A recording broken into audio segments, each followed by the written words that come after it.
We're joined by Rick Rennell. Rick was on with us yesterday.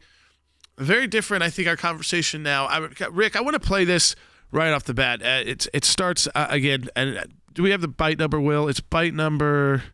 Bite 94. But let's play bite 94, and then we'll go to Rick for his comments on this, and I think it sets it up well. What I've done since I've changed the law, what's happened, I've changed it in a way that now you're in a situation where there are 40% fewer people coming across the border illegally.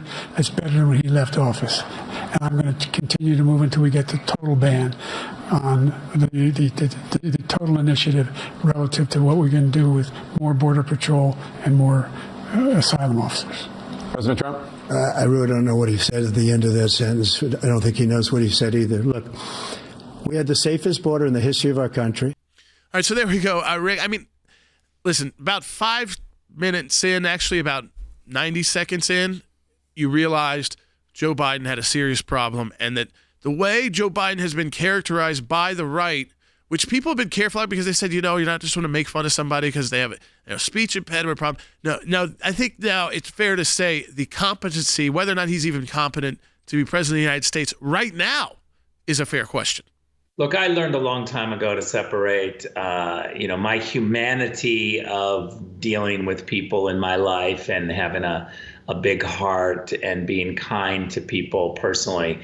But politics is a completely different issue. This is a serious sport. This is running our country. These are serious issues. And I don't feel any sympathy for the Democrats and Joe Biden whatsoever. They did this to themselves. They created for 3.5 years a system with the media telling us that we were watching deep fakes, telling us that we were ridiculous, we were shamed, we were finger wagged. And now suddenly, after an open border and wars and grocery prices off the charts and gas prices completely way too high for anyone to be able to afford them, all of a sudden now they want to tell us that Joe Biden isn't fit. We've been saying this for 3.5 years, and they've called us liars. They've literally mocked us. I don't feel one iota of sympathy for what they've done to the country. They don't care about the middle class. They still have all of these radical ideas. They are still pushing an open border. I saw the governor of Pennsylvania, Josh Shapiro, on MSNBC this morning, literally just defending Joe Biden as great and all of these policies. And he was talking about climate change and all these other issues that they needed to push. They did this radical lurch to the left themselves, and they must be defeated. Whoever is at the top of the ticket, and I'll finish with this, their top of the ticket is going to be Joe Biden. They've got 7 weeks left. They're not going to be able to find a new candidate, have enough money for that new candidate, and also tell all the other people who want to run for president to sit down and wait and not push Kamala Harris aside. Yeah. They had a dilemma that they did to themselves. I mean, Rick, this is a question a lot of people had, which is I didn't even think before. I always agreed with you. There was like no chance. But then we saw Democrats and liberals publicly going through the procedures last night. Do you think that they were? Was that their? Because you said it was kind of like their panic mode, and again, no sympathy for them. But they were the ones actually explaining to us, how they could do this at the convention and not have Kamala Harris and go past her because people don't really like her. I mean, they're having the discussion, but they're having it publicly, which I think is great for President Trump. So if you're advising him, do you have to advise and say, listen, this could get weird, or do you just say stick on Joe Biden? Look, I think it's too late for them. These are all the conversations they should have had a year ago. But now that they're in panic mode because they couldn't tell us that we were wrong, that we were watching a deep fake last night. We had hundreds of millions of people watching around the world.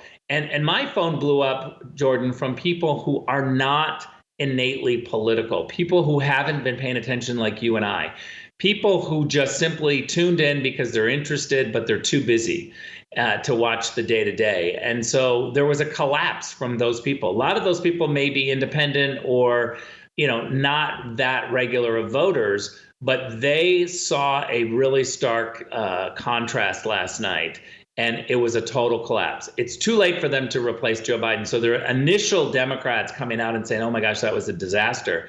By the time they got up this morning and they heard from Morning Joe for 3 hours, Mika this morning signed off Morning Joe by saying, get with it, get behind Joe Biden, stop crying. That's literally how she finished. She started the morning by saying this was a disaster of epic proportions. What are we going to do? Maybe we should shove Joe off the stage. By the end of the morning, lots of texts, lots of people.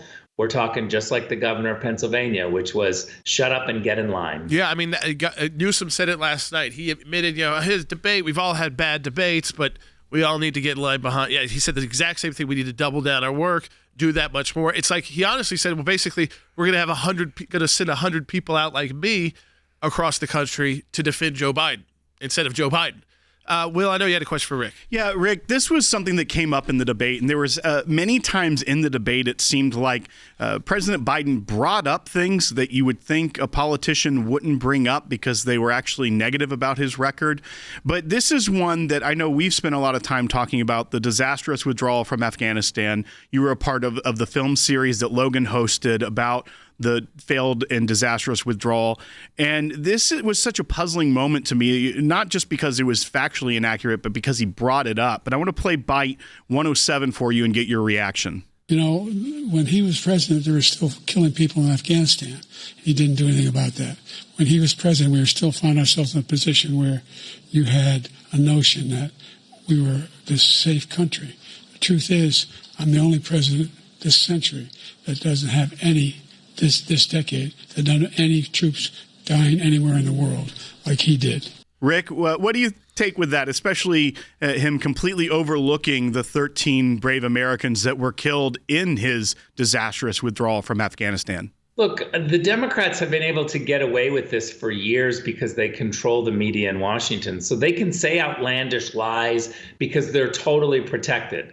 Last night, there was a collapse because in front of everybody, we saw that the emperor doesn't have any clothes. And so all of now the propagandists in Washington who are trying to pretend like the regime is fine, now they're being attacked. I saw a whole bunch of people literally mocking the reporters who are trying to tell us that all is fine. There is a revolt from regular people on Washington, D.C. right now. I think the story last night is the 4-year lie that all of Washington, D.C. has been telling us. The people paid attention last night and they clapped back. This is going to be a blowout. They are stuck with Joe Biden and they deserve it. They've lied to us for 4 years that everything is fine. Look, they're going to try to tell us that the border is now closed because Joe Biden just issued an EO, a week ago. I mean, these people are complete liars and panderers. They got to be crushed. Yeah, and we've gone through how that executive order, I mean, the numbers, that it's a joke. And I think President Trump said that last night. It's not going to do anything, and that's why you're not going to see any major change to anything. I want to go to Kimberly's call, actually, and get Rick's response, because it ties into what you were talking about, Will, as well, on line 4. Hey, Kimberly, welcome to Secular. You're on the air. Thank you very much for taking my call. I am a military wife, and my husband was over in Afghanistan. When President Biden withdrew so abhorrently, disgustingly, but not to take accountability for the 13 lives that were lost when they withdrew, like they did, and all the people that died, oh my goodness, what's wrong with him? Well, I mean, this, Rick, goes to the point. Kimberly, I want to thank you for your service, too, as a military spouse. You don't always get as much credit as you should. And you talk about your husband's service. And Rick, that was the first thing I thought of, obviously the first thing President Trump thought of, too. The idea that was one of the most embarrassing days in U.S. history, at least that we've seen on camera, on air, in modern history. And the fact that Joe Biden just glazed over the fact that we all saw it. It was a horrible attack of 13 young troops who were put in a very bad situation that was going out of control under his watch, and he didn't even acknowledge their service and their lives. And that, to me, it doesn't matter if you're a Republican or a Democrat. If you're an American, is just kind of infuriating. Well, I'm with Kimberly. I'm mad about it. I can't believe that the media have not condemned him and criticized him. He continues to get away with this pathetic answer pretending like something happened that didn't. It's another deep fake, but it's from them. Rick, I appreciate you joining us on the show. I appreciate all of your insight into this.